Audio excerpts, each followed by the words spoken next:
Praise the Lord. Hallelujah. இயேசுவே நன்றி, இயேசுவே ஸ்தோத்திரம். அன்பார்ந்தவர்களே, உங்கள் அனைவரையும் இந்த தியானத்தினுடைய இரண்டாவது அமர்வுக்கு அன்புடன் அழைக்கின்றேன். முதலில் நாம் ஒரு தூய ஆவியின் ஒரு பாடலை ஒன்று பாடுவோம். இரு அபிஷேகத்தை பெற்று தெய்வத்துடைய வார்த்தையை கேட்பதற்காக நம்மை நாம் தயார்படுத்துவோம். அதன் பிறகு நம் வார்த்தையை நாம் கேட்போம். ஒரு நிமிஷம் நம்மை நாம் தயார்படுத்தி கண்களை மூடிக்கொண்டு அன்னை மரியாளுடைய பிரசன்னத்தை அனுபவித்து, மாதாவே தூவி ஆவியால் எங்களை நிரப்புவதற்கு நீர்தாமே எங்களுக்காக பரிந்துரைத்திடும் சொல்லிக்கொண்டு இந்த பாடல் வழியாக நம்மையே நாம் தயார்படுத்துவோம்.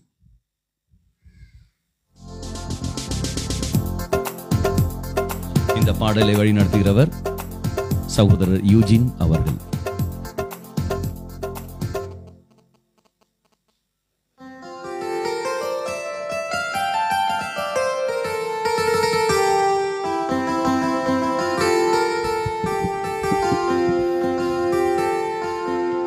Praise the Lord.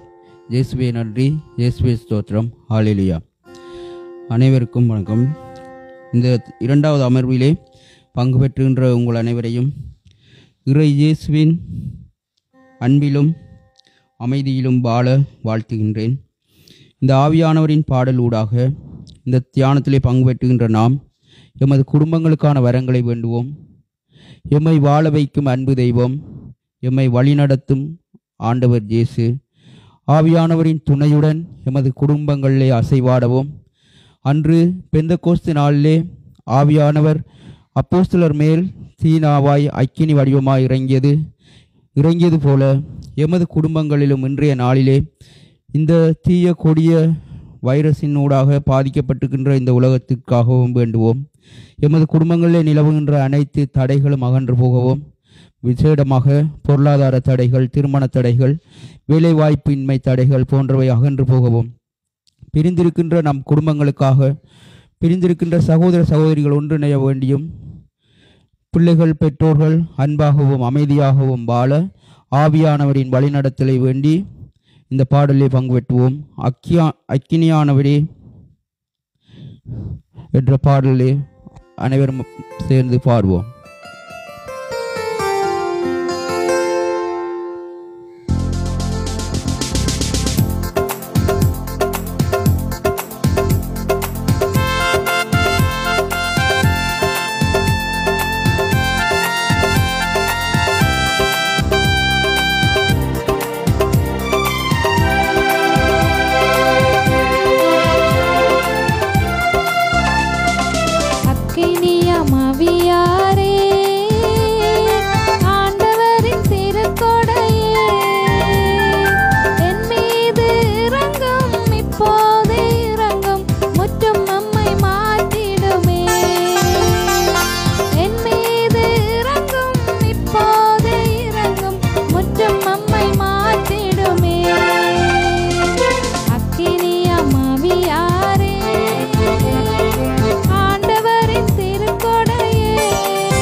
வருகின்ற தெய்வம், ஜீவநதியாய் பாய்ந்து வரும் எம் ஆவியானவர் பெருக்கெடுத்து எமது குடும்பங்களில் ஓரிடவும். பாறையை உடைக்கின்ற தெய்வம், பாவியை மன்னிக்கின்ற தெய்வம், எம் குடும்பங்களிலே நிலவுகின்ற அனைத்து பாவ தடைகள் அனைத்தையும் எடுத்து மாற்றி எமக்கு நிலவுகின்ற அனைத்து பிரச்சனைகளையும் எடுத்து மாற்ற வேண்டியும், அவர் எமது மீது எங்கள் குடும்பங்களின் மீது பாசத்தை பொழிந்து தமது ஆவியானவரை பரிசுத்தமாக எம்மை ஆக்கி முற்றிலும் எம்மை மாற்ற வேண்டி இப்பாடலின் ஊடாக வேண்டிக் கொள்வோம்.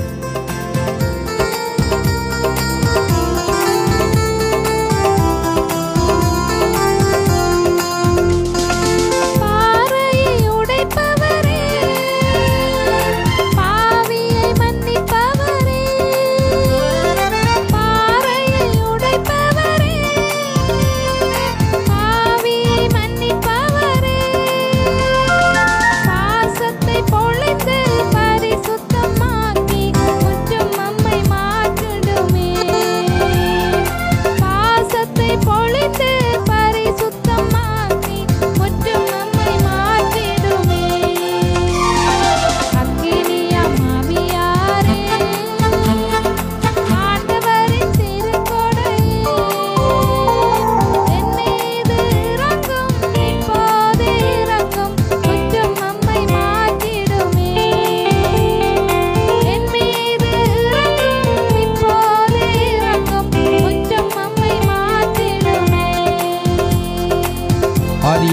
தண்ணீரின் மீது அசைவாடிய ஆவியானவர் எம் குடும்பங்களில் ஊற்றாய் பாய்ந்து எமது உள்ளத்தை நிறைத்திடவும் இந்த நாட்களிலே நிலவுகின்ற தனிமையை போக்கி ஆவியானவருடன் துணையுடன் நாம் தெய்வ சந்நிதியில் எம்மையே நாம் விட்டு கொடுத்து எமது பாவங்களை மாற்றி எமது குடும்பங்களிலே நிலவுகின்ற இருள் அகன்றிடவும் எம் குடும்பங்களிலே புது ஒளி பிறந்திடவும் வேண்டி இப்பாடலின் ஊடாக வேண்டிக் கொள்வோம்.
பரலோக ஐக்கினியான தெய்வம், பரிசுத்த ஐக்கினியான தெய்வம், தேவனின் ஐக்கினியான தெய்வம், தெய்வீக ஐக்கினியான ஆவியானவர் எமது குடும்பங்களிலே நிறைகின்றார் என்ற நினைவுடன் அனைவரும் கண்களை மூடி ஒரு மனதாக உருக்கமாக ஆவியானவரிடம் வேண்டுவோம்.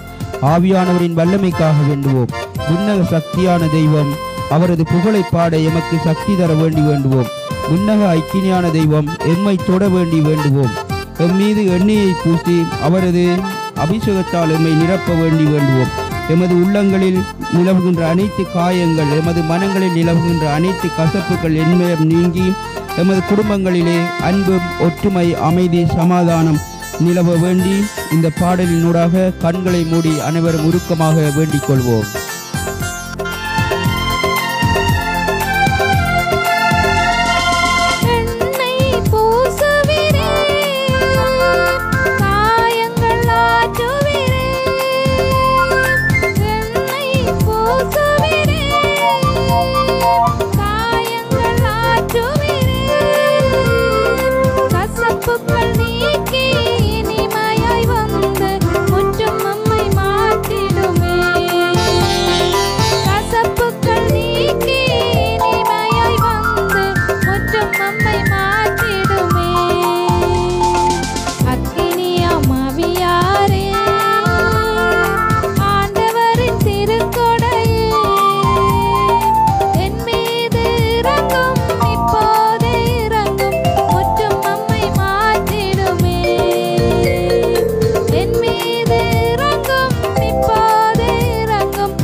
Praise the Lord. Hallelujah. Hallelujah. ஒரு நிமிஷம் கண்களை மூடிக்கொண்டு கரங்களை நெஞ்சோடு சேர்த்து அன்னை மரியா இடத்தில் நம்மை விட்டு கொடுப்போம். அம்மா மாதாவே, எங்களை நீ தாமே ஆசீர்வதித்தரும், எங்களுக்காக பரிந்து பேசியருளும். தூய ஆவியின் வல்லமையோடு இறை வார்த்தையை அறிவிப்பதற்கும் இறை வார்த்தையை கேட்பதற்கும் நீரே எங்களுக்கு துணை புரிந்தருளும். வான தூதர்களே, காவல் தூதர்களே, புனித சமூகமே, விசேஷமாக எங்களுக்காக பரிந்து பேசிக் கொள்ளுங்கள். நாம் அனைவரும் சேர்ந்து உள்ளத்துக்குள்ளே ஜெயிப்போம். அருள் நிறைந்த மரியே வாழ்க, ஆண்டவர் உடனே, பெண்களுக்குள் ஆசீர் பெற்றவள் நீரே, உம்முடைய திருவயிற்றின் கனியாக இயேசுவும் ஆசீர்வதிக்கப்பட்டவரே.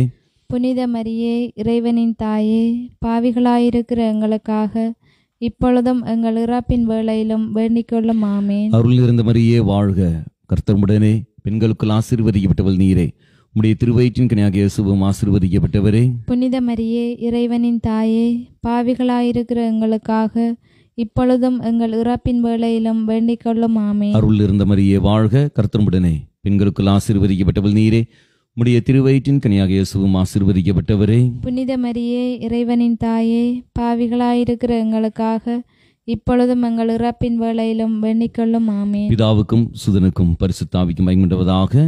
ஆதியில் இருந்தது போல இப்பொழுதும் எப்பொழுதும் என்றென்றும் இருப்பதாக. ஒரு நிமிஷம் ஆமென். எங்களுக்காகவும் ஜெபம் செய்யுங்கள். தந்தை, மகன், தூயாவின் பெயராலே ஆமென். ஆமென். Praise the Lord. நண்பர்களே, இந்த இரண்டாவது அமர்வில் உங்களை அன்போடு மகிழ்ச்சியோடு வரவேற்கின்றேன்.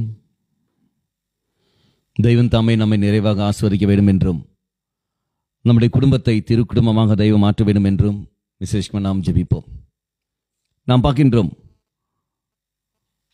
கத்தோலிக்க திருச்சபை சொல்லுகிற அர்த்தம், ஓரோ குடும்பமும் இந்த மண்ணுலகில் மூவொரு கடவுளின் தன்மையை அவர்கள் பிரதிபலிக்க வேண்டும். மூவொரு கடவுளின் தன்மை என்று நாம் சொல்லுகின்ற பொழுது, மூவொரு கடவுள், தந்தை, மகன், தூய் ஆவி, ஒரே தெய்வம், 3 ஆட்களாக இருந்து செயல்பட்டு கொண்டிருக்கின்றார்கள். அதே மாதிரி குடும்பம் ஒன்று, ஒரே குடும்பம், தந்தை, தாய், பிள்ளைகள், கணவன், மனைவி, தம்பதிகள், இதெல்லாம் பார்க்கின்றோம். அப்போ ஒரே குடும்பம், இத்தனை ஆட்கள் அவர்கள் அவரவர் பணியை செய்து கொண்டு வருகின்ற சமயத்தில் இது அந்த குடும்பம் ஆனது ஒற்றுமையோடு இருப்பதை நாம் பார்க்கின்றோம். இரண்டாவது, மூவொரு கடவுளுடைய தன்மை என்று சொல்கின்ற சமயத்தில் ஒற்றுமை, தோழமை, பகிர்வு, இதுதான் மூவொரு கடவுளுடைய தன்மை. இதான் திருச்சபை நமக்கு கற்றுத்தருகிறது. அப்போ மண்ணுலகில் வாழ்கின்ற ஓரோ கிறிஸ்தவ குடும்பமும் எவ்வாறு இருக்க வேண்டும் என்றால், ஒற்றுமையுடனும் தோழமையுடனும் பகிர்வும் உணர்வுடனும் அவர்கள் வாழ வேண்டும். ஆனால் இப்பொழுது அந்த உணர்வு இருக்கிறதா என்ற கேள்வியை கேட்கிற சமயத்தில் இல்லை என்று நாம் சொல்ல வேண்டும். காரணம், பெரும்பாலான வீட்டுகளில் சண்டையும் சச்சரவுகளும் சந்தேக உணர்வுகளும் இருக்கின்றன. அப்போ தெய்வம் நம்மை வீட்டில் அல்ல வைத்திருப்பது, குடும்பத்தில் தான் தெய்வம் நம்மை கொண்டு வந்திருக்கின்றார். வீட்டுக்கும் குடும்பத்திற்கும் வித்தியாசம் உண்டு. வீடு என்று நாம் சொல்கின்ற சமயத்தில் அங்கு சண்டை சச்சரவுகள், அங்கு பொறாமை குணங்கள், மற்றதெல்லாம் அங்கு இருக்கும். எல்லா தீமைகளும் எல்லா அசுவஸ்தைகளும் அங்கு இருக்கும். குடும்பம் என்று சொல்கின்ற சமயத்தில் விட்டு கொடுக்கிற தன்மையும் அனுசரித்து போகிற தன்மையும் அன்பும் மன்னிப்பும் மையப்படுத்தி அது அங்கு இருக்கும். அப்போ இறைவன் நம்மை வீட்டில் அல்ல குடும்பத்தில் வைத்திருக்கின்றார். அப்போ குடும்பத்தில் எப்படி வாழ வேண்டும், எதை மையப்படுத்தி வாழ வேண்டும் நாம் பார்க்கின்றோம். திருக்குடும்பத்துக்கு உதாரணமாக இருப்பது யார்? நம்மை பார்க்க திருக்குடும்பம் என்று நாம் சொல்கின்ற சமயத்திலேயே சூசையப்பர், மரியாள், இயேசு கிறிஸ்து. எதனால் இந்த குடும்பத்தை நாம் திருக்குடும்பம் என்று நாம் சொல்கின்றோம்? அன்னை மரியாள் இருப்பதனாலேயோ அல்லது சூசையப்பர் இருக்கிறதுனாலேயோ அல்ல, மாறாக குழந்தை இயேசு இருக்கிற காரணத்தினால் அது திருக்குடும்பம். அப்போ கணவன் மனைவிக்கிடையே இயேசு இருக்க வேண்டும், பிள்ளைகள் பெற்றோருக்கிடையே இயேசு இருக்க வேண்டும், சகோதரன் சகோதரிக்கிடையே இயேசு இருக்க வேண்டும். இயேசு இருந்தால் மட்டும்தான் அது திருக்குடும்பம், இல்லை என்றால் அது திருக்குடும்பம். அப்போ இயேசு இருக்கின்ற சமயத்தில் அங்கு குடும்பத்தில் அபிஷேகம் இருப்பதை நாம் பார்க்கின்றோம்.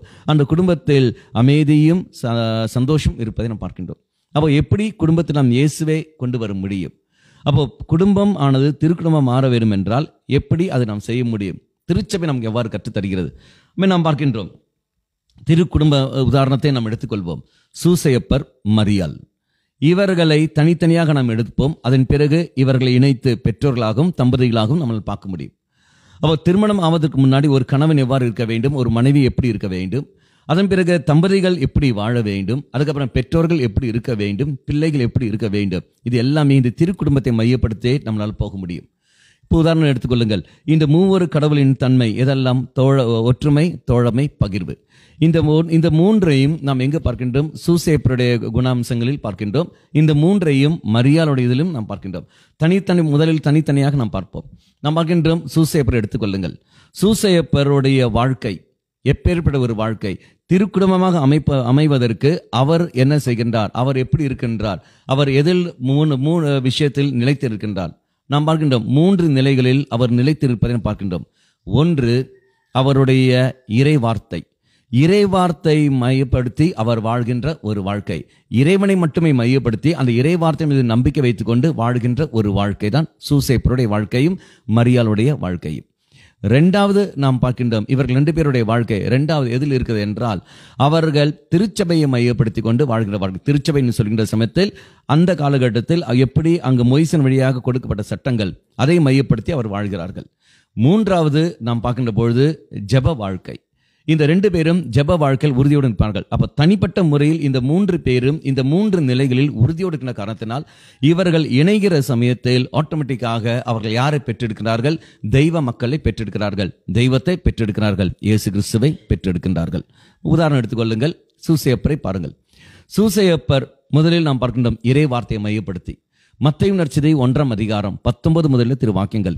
அங்கு சூசையப்பர் மரியாவை என்ன செய்கின்றார்? மறைவாக விலக்கிவிட அவர் தீர்மானம் எடுக்கின்றார். அப்போ மறைவாக விலக்கிவிட தீர்மானம் என்ன? காரணம் என்ன? நமக்கு எல்லோருக்குமே தெரியும். அங்கு மரியாள் கருவுற்று இருக்கிற செய்தி இவருக்கு கிடைக்கிறது. அப்போ இவருக்கு செய்தி கிடைத்த உடனே இவர் குழப்பம் அடைகின்றார். இதோ தான் திருமணம் செய்ய போகிற பெண் திருமணத்துக்கு முன்னாடியே இப்படி கருவுற்று இருக்கின்றால். அப்போ ஒரு குழப்பம். அப்போ என்ன? அது வேண்டாம், அந்த மகளை வேண்டாம், இதை ஒதுக்கி விடலாம், அவளை மறைவாக ஒதுக்கிவிட இங்கு தீர்மானம் எடுக்கின்றார். அப்படி அவர் தீர்மானம் எடுக்கிற அந்த சமயத்தில் தான் வானதூதர் கடந்து வந்து அவர் சொல்ற வார்த்தை, யோசேப், நீ நினைப்பது தவறு. மரியா கருவுற்று இருப்பது வேறுமல்ல, தூய ஆவியின் துணை கொண்டுதான் ஒழிய வேறு எதுவும் இல்லை. ஆகவே அந்த மனைவி அந்த மரியாவை உன் மனைவியாக நீ ஏற்றுக்கொள் என்று சொல்லி வானதூதர் சொன்ன பொழுது அந்த வார்த்தைக்கு அவர் செவி கொடுத்து, அந்த வார்த்தை மேல் நம்பிக்கை வைத்து அதுக்கு செவி கொடுத்து அதை ஏற்றுக்கொண்டு என்ன செய்கின்றார்? மரியாவை அவர் தன்னுடைய மனைவியாக அவர் ஏற்றுக்கொள்வதை நாம் பார்க்கின்றோம். அப்ப சூசையப்பர் அங்கு சந்தேகப்படவில்லை. இறை வார்த்தை கேட்ட உடனே அங்கு சந்தேகப்படவில்லை. அது எப்படி சாத்தியமாகும்? அது எப்படி தூய ஆவியே அப்படி இப்படி சந்தேகம் அல்ல, கேள்விகளை கேட்பதும் அல்ல. மாறாக அந்த வார்த்தையை அப்படியே ஏற்றுக்கொள்கின்றார். வானதூதர் தனக்கு வெளிப்படுத்தின சத்தியங்களை அதை ஏற்றுக்கொள்கின்றார். ஏற்றுக்கொண்டு மரியாவை என்ன செய்கின்றார்? ஒதுக்கிவிடலாம் என்று தீர்மானம் எடுத்த அந்த மனிதன் என்ன செய்கிறார்? மரியாவை தன் மனைவியாக அவர் ஏற்றுக்கொள்கின்றார். அப்ப வார்த்தைக்கு ஏற்ற ஒரு வாழ்க்கை வாழ்வதை இங்கு நாம் பார்க்கின்றோம். அன்பார்ந்தவர்களே, நம்முடைய வாழ்க்கையில் நீங்களே பாருங்கள். கணவன் என்ற நிலையில் எடுத்துக்கொள்ளுங்கள். கணவன் என்ன செய்ய வேண்டும்? இறை வார்த்தைக்கு ஏற்றபடி அவன் வாழ்க்கை வாழ வேண்டும். இறை வார்த்தை மீது நம்பிக்கை வைத்து அவன் வாழ வேண்டும். ஆனால் இன்று கணவன்மார்கள் அந்த இறை வார்த்தைக்கு ஏற்ற ஒரு வாழ்க்கை அவர்கள் அங்கு வாழ்கிறார்களா? இல்லையே. மாறாக வார்த்தைக்கு எதிராகத்தான் அவர் போகிறார்கள். உதாரணம், மனைவி சொல்கிறார்கள், என்னங்க இன்று ஆலயத்தில் இப்படி நடந்தது, இன்று இப்படி நடந்தது, அருத்தந்தை இப்படி செய்ய சொன்னார், ஆக நம்முடைய குடும்பத்துக்காக நாம் ஜெபிக்க கேட்ட பொழுது அருத்தந்தை சொன்னார், இதெல்லாம் நீங்கள் செய்ய வேண்டும் என்று அவர் சொன்னார். உடனே கணவன் சொல்ல வார்த்தை என்ன? அவருக்கு வேற வேலை இல்லை, அவர் இப்படிதான் சொல்லி கொண்டிருப்பார். அவருக்கு வேற வேலை இல்லை, அவர் இப்படிதான் சொல்லி கொண்டிருப்பார். அவருக்கு தெரியுமா நம்ம படுற கஷ்டங்கள் எல்லாம்? அவர் சும்மா சொல்லி கொண்டிருப்பார். நீங்கள் நம்புங்கள், நீங்கள் ஏற்றுக்கொள்ளுங்கள், நீங்கள் மன்னியுங்கள், நீங்கள் அன்பு செய்யுங்கள், எப்படி நாம தான் நீங்கள் கஷ்டப்பட்டு கொண்டிருக்கின்றோம் என்று அவர் சொல்ல வார்த்தையை இதோ அவர் ஏற்றுக்கொள்வதில்லை. அல்லது அடுத்த சொல்ல, நீங்கள் பைபிளை படிங்கள், இறை வார்த்தையை படிங்கள், அதன் வழியாக உங்களுக்கு பல நன்மைகள் கிடைக்கும், தெய்வம் உங்களுக்கு வெளிப்படுத்துவார் என்று சொல்ற சமயத்தில் அதை ஏற்றுக்கொள்வதில்லை. மாறாக அந்த வார்த்தை மேல் சந்தேகப்பட்டு கொண்டு போவதை நாம் பார்க்கின்றோம். அப்ப கணவன் ஒருவன் அந்த இறை வார்த்தையை ஏற்றுக்கொள்ளாமல், இறை வார்த்தை மீது நம்பிக்கை வைக்காமல் குடும்பத்தில் அவன் வாழுகிற சமயத்தில் அவன் ஒரு திருமணம் செய்கின்ற பொழுது அவனை நம்பி வருகிற அந்த மனைவிக்கு அதை அவன் என்ன கொடுக்க முடியும்? அப்படி எப்படி அவன் விசுவாச வாழ்க்கையை அவன் பகிர்ந்து கொடுக்க முடியும்? அதன் பிறகு பெற்றோர்களாக வருகிற சமயத்தில் பிள்ளைகளை பெற்றெடுக்கிற பொழுது அந்த இறை வார்த்தையில் உறுதி இல்லாத அந்த கணவனானவன் தந்தையாக மாறுகின்றார். தந்தையாக மாறுகின்ற பொழுது தான் பெற்றெடுத்த மகனுக்கு எப்படி அந்த விசுவாசத்தை அவனால் கற்றுக் கொடுக்க முடியும்? ஒரு நாள் கற்றுக் கொடுக்க முடியாது. மனைவி சொல்வாள் அல்லது தாய் சொல்வாள், என்னங்க தம்பியை இப்போ மகனை பார்த்து நீ வா ஜெபத்துக்கு வா என்று சொல்கிற பொழுது பையன் சொல்வான், அம்மா எனக்கு படிக்க வேண்டும், அம்மா எனக்கு நாளைக்கு பரீட்சை, எனக்கு படிக்க வேண்டும் என்று சொல்கின்ற சமயத்தில் அம்மா சொல்வார்கள், இல்லை நீ கவலைப்படாதே, நீ உட்காந்து இப்போது நீ ஜெபத்துக்கு வாங்கும் போது அப்பா சொல்ற வார்த்தை என்ன இருக்கும்? அவன் படிக்கட்டும், சும்மா ஜெபம் சொல்றாங்க, 24 மணி நேரம் ஜெபித்தாலும் வேலை நடக்காது, அவன் படிக்க வேண்டும், நீ போய் படிடா, நீ போய் டியூஷனுக்கு போடா, நாங்கள் பார்த்துக் கொள்கின்றோம். அப்போ தந்தையானவர் இப்ப இறைவார்த்தை இல்லாத காரணத்தினால், கணவன் அடிப்படையில் இறைவார்த்தை இல்லாத காரணத்தினால் தான் இப்படி வருகிறது. இரண்டாவது, இறைவார்த்தைகள் இல்லை நிலைத்தில்லாத காரணத்தினால் அவர் என்ன செய்கிறார்? ஆலயத்துக்குள்ளே வரமாட்டார், மாறாக ஆலயத்துக்கு வெளியே நின்று கொண்டு இருப்பார். இறைவார்த்தையில் நிலைத்து நிற்காத காரணத்தினால் அவர் கையில் பைபிள் எடுக்க மாட்டார். இறைவார்த்தையில் நிலைத்து நிற்காத காரணத்தினால் குடும்பத்தில் குடும்ப ஜெபமும் பங்கெடுக்க மாட்டார். அப்போ இறைவார்த்தையில் நிலைத்து நிற்காத காரணத்தினால் குடும்பத்தில் சண்டை சச்சரவுகள் வருகின்ற பொழுது மன்னிப்பு, புரிந்து கொள்கிற தன்மை, விட்டு கொடுக்கிற தன்மை, அனுசரிக்கிற தன்மை, இது எதுவுமே அங்கு வராது. மாறாக வெறுப்பும் வைராக்கியம் கடந்து வரும். நான் என்ற அகங்காரம் அங்கு கடந்து வரும். தான் சொல்வதுதான் செய்ய வேண்டும் என்ற எண்ணம் அங்கு கடந்து வரும். தான் பிடிச்ச அந்த முயலுக்கு 3 கால் என்ற அந்த பிடிவாத குணம் அங்கு கடந்து வரும். இது எல்லாமே வார்த்தைக்கு எதிரான செயல்கள். வார்த்தைக்கு எதிரான செயல்கள். அப்ப குடும்ப சூழலில் நாம் பார்க்கின்ற பொழுது ஒரு கணவன் ஆனவன் இறைவார்த்தையை மையப்படுத்தி வாழாமல், அப்படி இறைவார்த்தையை மையப்படுத்தி வாழாமல் அவன் இந்த உலகத்தில் கடந்து வருகின்ற சமயத்தில் அவனுக்கு ஒரு திருமணம் நடக்கின்ற பொழுது அவனை நம்பி இருக்கின்ற மனைவியும் அவன் வழியாக வருகிற அந்த பிள்ளைகளும் இதோ விசுவாசத்துக்கு எதிராக போவார்கள். இன்று பல குடும்பங்கள் இங்கு தகர்க்க காரணம் என்ன? அங்கு விசுவாச இறை வார்த்தை அங்கு உறுதியோடு இல்லை. பல குடும்பங்களில் இறை வார்த்தை அங்கு உறுதியோடு அங்கு இருப்பதில்லை. அது காரணம் யாரு? கணவன்.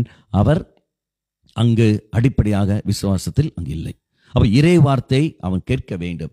இறை வார்த்தை தான் அங்கு முடியும். இனி அதே மரியாளை பாருங்கள், மனைவியை எடுத்துக்கொள்ளுங்கள். மனைவி மரியாவை பாருங்கள். மரியாள் என்ன செய்கின்றால்? வார்த்தையை ஏற்றுக்கொள்கின்றாள். வார்த்தையை ஏற்றுக்கொள்கின்றாள். திருமணம் நடக்கிறது. சூசேப்பருடன் அங்கு ஒப்பந்தம் ஆன பிறகு மரியாளுக்கு வானத்துவன் சொல்ற வார்த்தை நாம் வாசிக்கிறோம். லூக்கா நற்செய்தி 1ஆம் அதிகாரத்தில் அங்கு என்னவென்று, மரியா நீ அஞ்ச வேண்டாம், இதோ கடவுளின் அருளை கண்டடைந்துள்ளீர், நீ கருவுற்று ஒரு மகனை நீ பெற்றெடுப்பாய், அவனுக்கு இயேசு என்று பெயரிட வேண்டும் என்று சொன்ன பொழுது மரியா என்ன செய்கின்றார்? ஐயோ, அது எப்படி சாத்தியமாகும்? நான் ஒரு கன்னி ஆயிட்டு, நான் கணவனை அறியனே, நான் புருஷனை அறியனே, அப்படி இருக்கிற சமயத்தில் எப்படி அதை எனக்கு சாத்தியமாகும்? அப்போ அங்க வானதூதர் எடுத்து சொல்றான், இதோ கருவுற இயலாத எலிசபெத் இப்பொழுது அவள் கருவுற்று இருக்கின்றாள், கடவுளால் ஆகாத எதுவும் இல்லை என்று சொல்லி அங்கு சொல்லுகின்ற பொழுது மரியாள் அதை நம்புகின்றாள், அதை ஏற்றுக்கொள்கின்றாள். ஏற்றுக்கொண்டு சொன்ன வார்த்தை என்ன? நமக்கு எல்லோருக்கும் தெரியுமே, 38 வாசிக்கின்றமே, இதோ நான் ஆண்டவருடைய அடிமை, உன் சொற்படியே என்னில் ஆகட்டும். அப்போ இறை வார்த்தைக்கு ஏற்றபடியே மரியாள் என்ன செய்கின்றாள்? அதை அப்படியே நம்புகின்றாள். அப்போ மனைவி ஆனவள் என்ன செய்ய வேண்டும்? அவளும் இறை வார்த்தைக்கு ஏற்ற ஒரு வாழ்க்கை அவள் அங்கு வாழ வேண்டும். அப்போ மனைவியும் இறை வார்த்தைக்கு ஏற்ற ஒரு வாழ்க்கையை வாழ்ந்தால் மட்டுமே தான் குடும்பம் நன்றாக இருக்கும். இல்லை என்றால் போய்விடும். இப்போ கணவன், உதாரணம் எடுத்துக்கொள்ளுங்கள், கணவன் வார்த்தையை ஏற்றுக்கொள்கின்றார், மனைவி வார்த்தையை ஏற்றுக்கொள்ளவில்லை. அப்போ வார்த்தையை ஏற்றுக்கொள்ளாத மனைவி குடும்பத்தில் இருக்கின்ற சமயத்தில் அவள் வழியாக வருகின்ற அந்த பிள்ளைகள் அப்போ என்ன ஆகும்? அவர்களுடைய விசுவாச வாழ்க்கை அங்கு ஒரு நாள் நிலைத்து நிற்காது. அங்கு சோர்ந்து போய்விடுவார்கள். 24 மணி நேரம் டிவி பார்த்து கொண்டிருப்பதும், அல்லது 24 மணி நேரம் சமையல் செய்து கொண்டிருப்பதும், அல்லது 24 மணி நேரம் மற்றவர்களை பேச்சை கேட்டுக்கொண்டிருப்பதும், அப்படி இருக்கின்ற சமயத்தில் ஆலயத்துக்கு தாமதமாக போவதும், குடும்பத்தில் ஜெபத்தை வழிநடத்தாமல் இருப்பதும், அதே மாதிரி மக்களுக்கு எப்போ பார்த்தாலும் டியூஷன் நீ படி என்று சொல்லிக் கொண்டிருக்கின்ற சமயத்திலும், அதே மாதிரி ஆலயத்தில் மக்களை கொண்டு போகாமல் இருப்பதும், தெய்வீக காரியங்களை சொல்லிக் கொடுக்காமல் இருக்கின்ற சமயத்தில் எல்லாம் அந்த மனைவியானவள் அந்த தாயின் ஸ்தானத்திலிருந்து அவள் மாறிவிடுகின்றாள், போய்விடுகின்றாள். தன்னுடைய பிள்ளைகளுக்கு கொடுக்க வேண்டிய அந்த நன்மைகளை கற்றுக் கொடுக்காமல் என்ன செய்ய, உலக கல்வி மட்டுமே அவள் கொடுத்து கொண்டிருக்கின்ற சமயத்தில் ஆட்டோமேட்டிக்காக அந்த பிள்ளைகள் உலகத்துக்கு தான் அடிமையாவார்களே ஒழிய தெய்வ மக்களாக ஒரு நாளும் அவர்கள் மாறமாட்டார்கள். இன்று எத்தனை பிள்ளைகள் வழி தவறி போயிருக்கிறார்கள்? காரணம் அம்மா, அதாவது தாய் ஆனவள் விசுவாசத்தில் அங்கு இருப்பதில்லை. விசுவாசத்தில் அவள் இருப்பதில்லை. மாறாக அவள் இருத்தமெல்லாம் தன்னுடைய சொந்த காரியத்தை மட்டுமே நோக்கி கொண்டிருக்கின்றார்கள் ஒழிய தெய்வீக காரியங்களுக்கு அவள் அங்கு வருவதில்லை. அன்னை மரியாளை பாருங்கள், இறை வார்த்தைக்கு ஏற்ற ஒரு வாழ்க்கையை இதோ அவள் வாழ்கின்றாள். என்னதான் தடை வந்தாலும் சரி, எவ்வளவுதான் பிரச்சனை வந்தாலும் சரி, அந்த வார்த்தைக்கு ஏற்றபடி தான் நான் போவேன். நாம் வாசிக்கிறோம் இல்லையா, இயேசு அன்னை மரியாளை வாழ்த்துவது நம்ம எல்லோருக்கும் தெரியுமே. மார்க் நற்செய்தி 3ஆம் அதிகாரம் 31ஆம் வாக்கியம். அங்கு இயேசுவை சந்திப்பதற்காக மரியாளும் உறவினர் எல்லோரும் வருவார்கள். அப்போ வருகின்ற சமயத்தில் சொல்வார்கள், இதோ இயேசுவே உங்களை சந்திக்க உங்கள் தாயும் சகோதரர்களும் வந்திருக்கிறார்கள் என்று. அப்போ இயேசு சொன்ன வார்த்தை என்ன? யார் என் தாய், யார் என் சகோதரர்? இறைவார்த்தைக்கு ஏற்றபடி யாரெல்லாம் நடக்கிறார்களோ அவர்களே என் தாயும் என் சகோதரரும். அப்ப அன்னை மரியாளை இயேசு கிறிஸ்து மறைமுகமாக உயர்த்துவதை பார்க்கின்றோம். இந்த தாயானவள், நீங்க சொல்கின்ற இந்த தாயானவள், என்னுடைய தாயானவள் ஒரு நாளும் உலகத்துக்கு ஏற்றபடி இல்லை, கடவுளுக்கு ஏற்றபடியே ஒரு வாழ்க்கையை வாழ்கின்றாள் என்று பார்க்கிறோம். மீண்டும் நான் வாசிக்கிறோம் இல்லையா, லூக்கா நற்செய்தி 11ஆம் அதிகாரம், அங்கு 11ஆம் அதிகாரம் 27, 28 வாக்கியங்களை நாம் அங்கு வாசிக்கின்றோமே. அங்கு கூட்டத்தில் ஒரு தாய் சொல்ற வார்த்தை, ஒரு பெண் சொல்ற வார்த்தை என்னவென்று, இயேசுவை பார்த்து, உன்னை பாலூட்டி வளர்த்தி அந்த தாயானவள் பேறு பெற்றவள், உன்னை பெற்றெடுத்த அந்த தாயானவள் பேறு பெற்றவள் என்று சொல்கின்ற பொழுது இயேசு சொன்ன வார்த்தை என்ன? இதோ அதைவிட உயர்ந்தவள், அதைவிட பேறு பெற்றவள் வேறு யாரும் இல்லை, இறை வார்த்தையை கேட்டு நடப்பது. அப்படி பார்க்கிற சமயத்தில் இயேசு கிறிஸ்து அன்னை மரியாளை மறைமுகமாகவே உயர்த்தி இதோ உலகத்துக்கு படம் பிடித்து காட்டுகின்றார். இந்த தாயானவள், நீங்கள் சொல்கிற இந்த பெண்ணானவள் பேறு பெற்றவள், அந்த பெண்ணானவள் உண்மையிலே பேறு பெற்றவள் தான். என்ன காரணம்? இறை வார்த்தைக்கு ஏற்றபடியே தான் அவள் வாழ்க்கையை நகர்த்துகிறாள் ஒழிய வேறு இல்லை. அப்ப அன்பார்ந்தவர்களே, மனைவிமார் என்ன செய்ய வேண்டும்? இறை வார்த்தையை மையப்படுத்தி அவர்கள் வாழ வேண்டும். வாழ்க்கையில் எவ்வளவுதான் பிரச்சனை வந்தாலும் சரி, இறை வார்த்தையை மையப்படுத்தி அவர்கள் வாழ வேண்டும். அப்ப ஒரு பக்கம் கணவன், ஒரு பக்கம் மனைவி, இவர்கள் 2 பேரும் தனித்தனிமையாக தனிமையில் இவர்கள் இறைவார்த்தையை மையப்படுத்தி இவர்கள் வாழ்கின்ற சமயத்தில் இவர்கள் கணவன் மனைவியாக இணைகிறார்கள். ஆணும் பெண்ணுமாக இருந்த இவர்கள் கணவன் மனைவியாக இணைகிறார்கள், இறைவன் சன்னதியில் இணைகிறார்கள். அப்ப இணைகிற சமயத்தில் தம்பதிகளாக இவர்கள் மாறிவிடுகிறார்கள். அப்போ ஏற்கனவே இறை வார்த்தையில் நிலைத்திருக்கின்ற இவர்கள் இறைசனில் இணைக்கின்ற பொழுது ஆட்டோமேட்டிக்காக இவருடைய சிந்தனை எல்லாமே யாரை மையப்படுத்தியிருக்கும்? தெய்வத்தை மையப்படுத்தியிருக்கும். அப்படி இறைவனை மையப்படுத்தி இவர்கள் சேருகின்ற சமயத்தில் இதா தெய்வ பிள்ளைகளை இதா பெற்றெடுக்கின்றார்கள். தூய ஆவியானவர் அங்கு நிழலிடுகின்றார். இதான் இயேசு கிறிஸ்து தான் கடந்து வருகின்றார். அப்போ தம்பதிகள் அவர்கள் அனைவரும் எப்படி இருக்க வேண்டும்? இறை வார்த்தையை மையப்படுத்தி அவர்கள் வாழ வேண்டும். அப்படி இறை வார்த்தையை மையப்படுத்தி வாழ்ந்தால் மட்டுமே தான் அந்த குடும்பம் அவர்கள் பெற்றிருக்கின்ற பிள்ளைகளும் சரி இத திருக்குடும்பமாக மாறும். இயேசு அந்த குடும்பத்தில் கடந்து வருவார். அவர் அங்கு மூத்த சகோதரனாக அந்த குடும்பத்துக்கு அவர் கடந்து வருவதை நாம் பார்க்கின்றோம். அன்பார்ந்தவர்களே, இதை பார்க்கணும். இரண்டாவது நாம் பார்க்கின்றோம் இந்த தம்பதிகள், இந்த தனித்தனியாக இருந்தவர் தம்பதிகள். இனி இந்த தம்பதிகள் அவர்களுடைய வாழ்க்கையை பாருங்கள். அவருடைய வாழ்க்கை இயேசு அன்னை மரியாளும் சூசேப்பரும் தம்பதிகளாக இருக்கின்றார்கள். இவருடைய இயேசுவை பெற்றதற்கு முன்பாக இவருடைய வாழ்க்கை முறை எப்படி இருக்கிறது? ஒற்றுமையிலும் தோழமையிலும் பகிர்விலும் இவர்கள் எப்படி பங்கெடுக்கிறார்கள் பாருங்கள். எப்படி இவருடைய வாழ்க்கையை வாழ்ந்து கொண்டு வருகிறார்கள். இவர்கள் என்ன செய்கிறார்கள்? கடவுளுக்கு ஏற்ற ஒரு வாழ்க்கை, இறை வார்த்தைக்கு ஏற்ற ஒரு வாழ்க்கை இவர்கள் வாழ்வதும், அதே சமயத்தில் ஒற்றுமையோடு ரெண்டு பேரும் சேர்ந்து இருப்பதும், அதே சமயத்தில் தங்களுடைய வேதனைகளை எல்லாம் அங்கு பகிர்ந்து கொள்வதும் எல்லாமே அந்த தம்பதிகளுடைய உணர்வுகளை இது அவர் வெளிப்படுத்துவதை நாம் பார்க்கின்றோம். எப்படி? இங்கு இயேசு 12ஆம் வயதில் காணாமல் போகின்றார். நமக்கு எல்லோருக்கும் தெரியும். அப்போ 12ஆம் வயதில் காணாமல் போன இயேசு கிறிஸ்துவை பலரும் தேடுகிறார்கள். சூசேப்பர் ஒரு நாளும் மரியாதை குற்றம் சொன்னதில்லை. நீதான் காரணம், நீ பொறுப்பாக வைத்திருக்க வேண்டிய தானே என்று. மரியாள் ஒரு நாளும் சூசேப்பரை குற்றப்படுத்தவில்லை. நீங்கள் தான் காரணம், அவர் உன்னிடத்தில் தான் ஒப்படைத்தேன், நீங்களே இப்படி விட்டீர்கள். ஜெருசலேம் தேவ கொண்டு போற சமயத்தில் திருவிழா கூட்டம் எல்லாம் வருகின்றது, அவர் கையை நீங்கள் பிடிக்க வேண்டியதானே, நீங்கள் ஏன் கையை விட்டீர்கள்? அப்போ ஒருபோதும் அவங்க ரெண்டு பேரும் சண்டை போடுவதல்ல, மாறாக அந்த பொறுப்பை ரெண்டு பேரும் தேர்ந்தெடுத்து சேர்ந்து என்ன செய்கிறார்கள்? நாம் ரெண்டு பேரும் இதோ இழந்திருக்கின்றோம், ரெண்டு பேரும் சேர்ந்து தேட ஆரம்பிக்கின்றார்கள். அப்போ அந்த தோழமை உணர்வோடு ரெண்டு பேரும் என்ன செய்கிறார்கள்? இதோ நம்முடைய தவறு ஏதாவது இருக்குமோ, இதோ ரெண்டு இணைந்து கொண்டு ரெண்டு பேரும் ஒருத்தரை குற்றப்படுத்தாமல் நிலையை புரிந்து கொண்டு ரெண்டு பேரும் போகிறார்கள். அப்போ ரெண்டு பேரும் போன இடம் எங்க? தேவாலயத்திற்கு. அப்படி போகிற சமயத்தில் எந்த இடத்தில் இறைவனை பெற்றார்களோ அதே இடத்தில் இறைவனை அவர்கள் கண்டு கொண்டார்கள். இதை நாம் பார்க்கின்றோம். அப்போ தம்பதிகளாக வாழ்கின்ற மக்கள் என்ன செய்ய வேண்டும் என்றால், தங்களுடைய தவறு தாங்கள் வாழ்க்கையில் ஒருவரை குற்றப்படுத்தாமல், ஒருவரை காயப்படுத்தாமல், ஒருவரை வேதனைப்படுத்தாமல், என்ன பொறுப்பு இருந்தாலும் சரி அதை தங்களுக்குள்ளே பகிர்ந்து கொண்டு அந்த தோழமை உணர்வோடு சரி பரவாயில்லை, வாருங்கள் நாம் ரெண்டு பேரும் சேர்ந்து நாம் செயல்படுவோம் என்று அந்த ஒற்றுமையோடு அவர்கள் செயல்பட வேண்டும். அப்படி போற சமயத்தில் காணாமல் போன உன்னுடைய மகன், உன்னுடைய மகள் அப்படி சொல்லுகின்ற சமயத்தில் விசுவாச வாழ்க்கையில் காணாமல் போன உன் மகன், உன் மகள், அன்பு இல்லாமல் காணாமல் போன உன் மகன், உன் மகள் சொல்லும்போது உன் அன்பை விட்டு போனவன் அல்லது உங்களுடைய உறவை விட்டு போனவன் என்ன செய்வார்கள்? மீண்டும் அவர்கள் திரும்பி வருவார்கள். மீண்டும் அவர்களை நீங்கள் ஒன்று சேர்த்துக் கொள்வீர்கள். மீண்டும் அவர்கள் உங்கள் குடும்பத்தோடு உங்கள் ஐக்கியப்பட்டு வருவார்கள். உங்கள் அன்புக்குள்ளே அவர்கள் கடந்து வருவார்கள். எப்படி? இதான் நீங்கள் சேர்ந்து செயல்படுகின்ற சமயத்தில் எந்த இடத்தில் இயேசுவை அவர்கள் பெற்றார்களோ அதே இயேசுவை இதோ அவர்கள் என்ன செய்கிறார்கள்? கண்டடைந்து கொள்கிறார்கள். இன்னொரு உதாரணம் எடுத்துக்கொள்ளுங்கள். நாம் வாசிக்கின்றோம், இயேசு குழந்தையா இருக்கிற சமயத்தில் மத்தேயு நற்செய்தி அங்கு 2ஆம் அதிகாரம், இயேசுவை ஏரோது என்ன குழந்தை இயேசுவை ஏரோது கொல்ல முயற்சி இருக்கின்றார். அப்ப குழந்தை இயேசுவை ஏரோது கொல்ல முயற்சி எடுக்கின்ற சமயத்தில் அங்கு ஏரோது வானதூதர் சூசேப்பு சொல்ற வார்த்தை, குழந்தையையும் தாயையும் எடுத்துக்கொண்டு நீ எகிப்துக்கு நீ ஓடிப்போ. அப்போ நான் வாசின மத்தேயு நற்செய்தி 2ஆம் அதிகாரம் 13 வாக்கியங்களில் எல்லாம் அப்போ பார்க்கும் பொழுது அவங்க ரெண்டு பேரும் என்ன செய்கிறார்கள்? இதோ அந்த இப்பதான் குழந்தையை பெற்றெடுத்தார்கள், அங்கு வேதனையோடு இருக்கின்றார்கள். அவர் என்ன செய்கிறார்கள்? அந்த சூழலிலும் இறை வார்த்தையை கேட்டுக்கொண்டு ரெண்டு பேரும் ஒருத்தர் குறை சொல்லாமல், ஒருத்தரை பெருவிருக்காமல் என்ன செய்கிறார்கள்? குழந்தை எடுத்துக்கொண்டு ஓடி போகிறார்கள். குழந்தை எடுத்து எகிப்துக்கு போகிறார்கள். அந்த காலத்தில் வாகனங்கள் எதுவும் இல்லை, நடந்துதான் போக வேண்டும். இந்த காலத்தில் வாகனம் எதுவும் இல்லை. அப்போ இவ்வளவு தூரம் நாம் போக வேண்டுமே என்று எதுவும் இல்லை.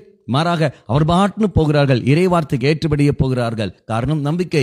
தெய்வம் இதான் நமக்கு நன்மை மட்டுமே செய்வார், வேறு கெடுதல் செய்ய மாட்டேன் நம்பிக்கை. அப்படி பார்க்கும்பொழுது பெற்றோர்கள் அந்த தம்பதிகள் ரெண்டு பேரும் இணைந்து செயல்பட்டு தன் பிள்ளைகளை இதா கொண்டு போவதை நாம் பார்க்கின்றோம். அதே மாதிரி தான் நீங்கள் ஒன்றாக தம்பதிகள் ஒன்று இணைந்து கொண்டு அவர்கள் ஜெபிக்கின்ற சமயத்தில் தெய்வம் வழிப்படுத்துவார், வெளிப்படுத்துவார். என்னவென்று இந்த பிள்ளைகள் யார், இவர்களுக்கு என்ன ஆபத்து வருகிறது, என்ன செய்ய வேண்டும் என்பதையெல்லாம் தெய்வம் அங்கு வெளிப்படுத்துவார். அந்த வெளிப்படுத்துக்கு ஏற்றபடியே இதோ அவர்களால் அந்த பிள்ளைகளை வழி நடத்த முடியும். அன்பார்ந்தவர்களே, தம்பதிகள் அவரோட வாழ்க்கையில் பிரச்சனைகள் சந்திக்கின்ற சமயத்தில் ஒரு நாளும் நீ தான் காரணம், நான் தான் காரணம் என்று சொல்வதில் அல்ல, மாறாக ஒன்றிணைந்து செயல்பட வேண்டும். ஆனால் இன்று நம்முடைய குடும்பத்தில் நடக்கிற காரியம் என்ன? அங்கு ஒரு மகன் வழி தவறி போய்விடுகிறான் அல்லது மகள் வழி தவறி போய்விடுகின்றார்கள் என்று சொன்ன பொழுது உடனே கணவன் யாரை சொல்கின்றார்? மனைவி நீதான் காரணம். மனைவி யாரை சொல்கிறார்? கணவன் நீதான் காரணம். நீ ஒழுங்காக இல்லை, நீ ஒழுங்காக இல்லை. ஒருத்தர் மீது ஒருத்தர் என தாக்கி கொண்டும் ஒருத்தர் மீது ஒருத்தர் சண்டை போட்டுக்கொண்டும் மற்றவர்களை காரணம் காட்டிக்கொண்டும் போகிறார்களே, தங்களுடைய தவறுகளை அவர்கள் அங்கு உணர்வதை விட்டு விடுகிறார்கள். இதுக்கெல்லாம் காரணம் என்ன? இறை வார்த்தை அடிப்படையாக அங்கு இல்லை. அவர்கள் 2 பேருடைய வாழ்க்கையில் இறை வார்த்தை அடிப்படையாக இருப்பதில்லை. அன்பானவர்களே, இறை வார்த்தை கேட்பதில் அல்ல, இறை வார்த்தை வாசிப்பதிலும் அல்ல, மாறாக இறை வார்த்தையை நான் கவனிக்க வேண்டும். நான் கேட்டுக்கொண்டிருக்கின்றேன், நான் வாசித்துக் கொண்டிருக்கின்றேன், ஆனால் நான் கவனித்துக் கொண்டிருக்கின்றேனா? இறை வார்த்தை நான் வாசிக்கிறது நான் கவனிக்கின்றேனா? இறை வார்த்தையை அறிவிக்கிறது நான் கவனித்துக் கொண்டிருக்கின்றேனா? அவ இறை வார்த்தை கேட்பதை நான் கவனித்துக் கொண்டிருக்கின்றேனா? அவ இறை வார்த்தை நான் கவனித்துக் கொண்டு இருப்பதனுடைய அதோட அர்த்தம் என்பது என்ன? நான் இங்கு தியானம் செய்கின்றேன், அந்த இறை வார்த்தை குறித்து நான் சிந்திக்க ஆரம்பிக்கின்றேன். அந்த இறை வார்த்தை குறித்து சிந்திக்க ஆரம்பிக்கிற சமயத்தில் அது எனக்குள்ளே பல மாற்றங்களை அதை ஏற்படுத்தும். என் தவறுகளை எல்லாம் அது வெளிப்படுத்தும். இனி என்ன செய்ய வேண்டும், எவ்வாறு செயல்பட வேண்டும் என்பதெல்லாம் அது எனக்கு வெளிப்படுத்தும். நல்ல வழியை அது எனக்கு காட்டும். என் அறிவு ஏற்ற நிலைக்கு அது அறிவை தரும். அதனால் வாசியில் நம்ம எல்லோருக்கும் தெரியுமே, திருப்பாடல் 119 130 வாசிக்கின்றோமே, இது ஆண்டவரே உம்முடைய வார்த்தை ஆனது பேதைகளுக்கு நுண் அறிவை தருகிறது. உம்முடைய வார்த்தை ஆனது பேதைகளுக்கு நுண் அறிவை தருகிறது. மீண்டும் நாம் வாசிக்கின்றோம் திருப்பாடல் 119 105. அங்க என்ன? ஆண்டவரே உன்னுடைய வார்த்தையே என் காலடிக்கு ஒளியாக இருக்கின்றது. அப்ப என் பாதங்களுக்கு என் காலடிகளுக்கு உன்னுடைய வாழ்வு தரும் வார்த்தை ஒளியாக இருக்கின்றது. அப்ப தம்பதிகள் இறை வார்த்தையை படித்து தியானிக்கின்ற சமயத்தில், இறை வார்த்தை அவர்கள் வாழ்வாக்கின்ற பொழுது, இறை வார்த்தை கவனித்து போகிற சமயத்தில் அவர்களுக்கு தரப்படுகின்ற பிள்ளைகள் அது என்ன ஆகிறார்கள்? அந்த பிள்ளைகளை நல்ல முறையில் வளர்த்தி அவர்களால் கொண்டு போக முடியும். அப்ப இறை வார்த்தைக்கு ஏற்றபடியே தம்பதிகள் வாழ்வதை நாம் பார்க்கின்றோம். அன்னை மரியாளும் சூசேயப்பரும் இறை வார்த்தைக்கு ஏற்றபடியே இத பிள்ளைகளை கொண்டு போகிறார்கள். மகன் இயேசு கிறிஸ்துவை எகிப்து கொண்டு போகிறார்கள். அதன் பிறகு ஏரோது இறந்த பிறகு வானதூதர் சொல்கின்றார், அவனை திருப்பி கொண்டு வார்கள் என்று. அதே மாதிரி இதான் கொண்டு வருகிறார்கள். அன்பார்ந்தவர்களே, பிள்ளைகளை கடவுளுக்கு ஏற்றபடி தான் வளர்த்தி கொண்டு வர வேண்டும் ஒழிய நம்முடைய விருப்பத்துக்கு ஏற்றபடி அல்ல. காரணம், இந்த பிள்ளைகள் எல்லாம் தெய்வம் தந்த செல்வங்கள். அதான் திருப்பாடல் 127:3 நான் வாசிக்கின்ற பிள்ளைகள் எல்லாம் தெய்வம் தருகின்ற செல்வங்கள், மக்கள் பேரு அவர் அளிக்கின்ற பரிசு. அவ அன்பார்ந்தவர்களே, தம்பதிகளாக இருக்கிற நீங்கள் என்ன செய்ய வேண்டும்? வார்த்தையில் நிலைத்திருக்க வேண்டும்.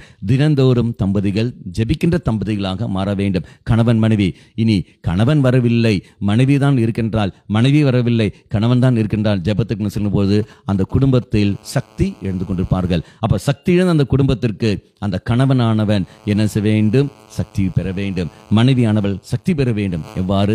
ஜெபத்தின் வழியாக. எப்படி? உதாரணம் எடுத்துக்கொள்ளுங்கள். இப்போ கணவன் ஜெபத்துக்கு வருகின்றார், மனைவி வருவதில்லை, தம்பதி மனைவி வருவதில்லை. அப்போ வராத மனைவியை குற்றப்படுத்துவதல்ல, மாறாக அவளது நிலையை புரிந்து கொண்டு, தெய்வமே இதா என் மனைவியை உன் கரங்களை நான் ஒப்புக் கொடுக்கின்றேன், அவளது சூழலை ஒப்புக் கொடுத்து கொண்டாடுகின்றேன், அவள் கிடைத்த அனுபவம் தான் அவளுக்கு கிடைத்த கருத்தின்படி தான் அவள் வாழ்ந்து கொண்டிருக்கின்றாள், இதோ அவளுடைய தவறான கருத்துக்களை நான் ஒப்புக் கொடுக்கிறேன் என்று சொல்லிக்கொண்டு அந்த மனைவிக்காக கணவன் நீ கரங்களை விரித்து நீ ஜெபிக்கின்ற சமயத்தில் தெய்வம் உன் வழியாக அந்த மனைவியை தெய்வம் உன் பக்கம் கொண்டு வருவார். அதே மாதிரி மனைவி நீ ஜெபிக்கின்ற சமயத்தில் இதோ கணவன் அங்கு வராத கணவன் அவனை குற்றப்படுத்துவதல்ல, மாறாக அவனை மன்னிக்க வேண்டும். அவனை மன்னித்து அவன் நிலையை புரிந்து கொண்டு, சரி பரவாயில்லை ஆண்டவரே நீ அல்லவா எனக்கு இந்த கணவனை தந்திருக்கிறேன், இதோ இந்த கணவனை நான் உனக்கு விட்டு தருகின்றேன், இந்த கணவனை நீ பார்த்து கொள்ளும், இவரை மீண்டும் விசுவாச நீ கொண்டு வாரும், அதுக்கு நான் என்ன செய்ய வேண்டும் எனக்கு வெளிப்படுத்தி தாரும் என்று சொல்லிக்கொண்டு மனைவி நீ அந்த கணவனுக்காக நீ ஜெபிக்கின்ற சமயத்தில் மன்னித்து நீ ஜெபிக்கின்ற பொழுது உன் வழியாகவே தெய்வம் அந்த கணவனை இருமனத்தில் கொண்டு வருவார். அதனால தான் வாசிக்கிறோம் இல்லையா, 1 கொரிந்தியர் 7:14 நம்பிக்கை உள்ள மனைவிக்கு நம்பிக்கையற்ற கணவன் என்ன, அதே மாதிரி நம்பிக்கையுள்ள கணவனுக்கு நம்பிக்கையற்ற மனைவி. என்ன காரணம்? இந்த நம்பிக்கையுள்ள இந்த மனிதன் வழியாகத்தான் இந்த மனிதனை தெய்வம் என்ன செய்கின்றார்? இதை கொண்டு வருகின்றார். இல்லை என்றால் நீங்கள் பெற்றிருக்கிற பிள்ளைகளே தூய்மை அற்ற நிலையில் அவர்கள் போய்விடுவார்களே. அப்ப அன்பா தம்பதிகளே, நீங்கள் செய்ய வேண்டிய காரியம் என்னவென்றால் ஜெபத்தில் ஈடுபடுங்கள். இறை வார்த்தையை அடிஸ்தானமாக வைத்துக்கொண்டு நீங்கள் வாழுங்கள். இறைவனால் ஆகாத காரியம் எதுவும் இல்லை. இந்த கணவனை தெய்வம் உனக்கு தான் தந்திருக்கின்றார், இந்த மனைவியை தெய்வம் உனக்கு தான் தந்திருந்தார். அப்போ நீங்கள் அல்ல குணப்படுத்துவது, நீங்கள் அல்ல அவனை சரி செய்வது.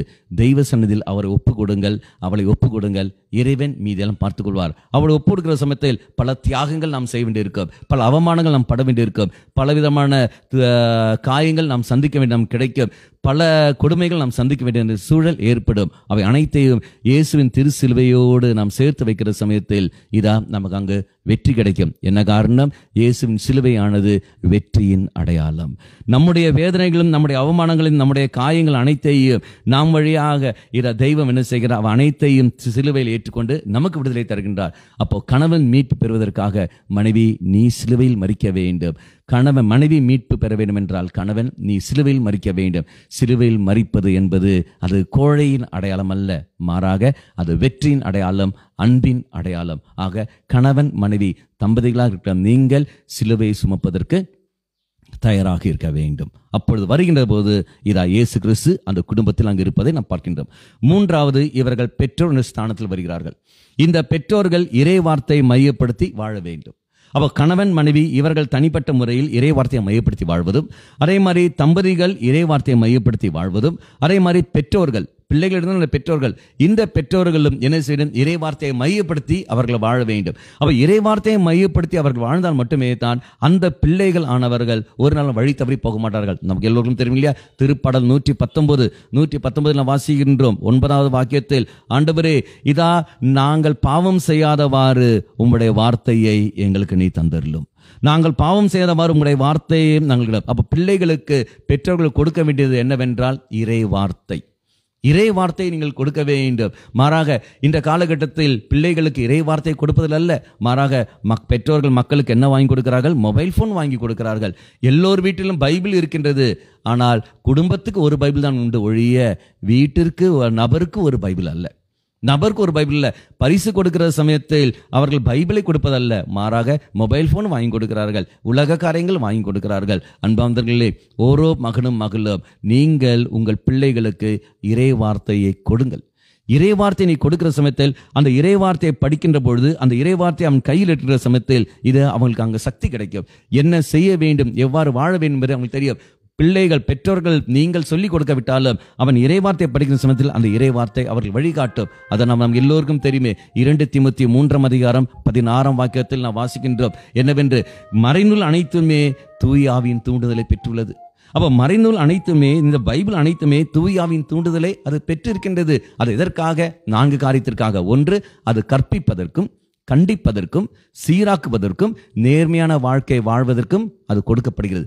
அப்ப இறை வார்த்தையானது கற்பிப்பதற்காகவும், கண்டிப்பதற்காகவும், சீராக்குவதற்காகவும், நேர்மையான வாழ்க்கையை வாழ்வதற்காகவும். அப்ப பிள்ளைகள் அது பைபிள் படிக்கிற சமயத்தில் அந்த இறை வார்த்தையை கற்றுத்தரும். நீ என்ன செய்ய வேண்டும், என்ன செய்யக்கூடாது என்பது அது உனக்கு கற்றுத்தரும். அப்ப இறை வார்த்தை என்பது யாரு? இயேசு கிறிஸ்து.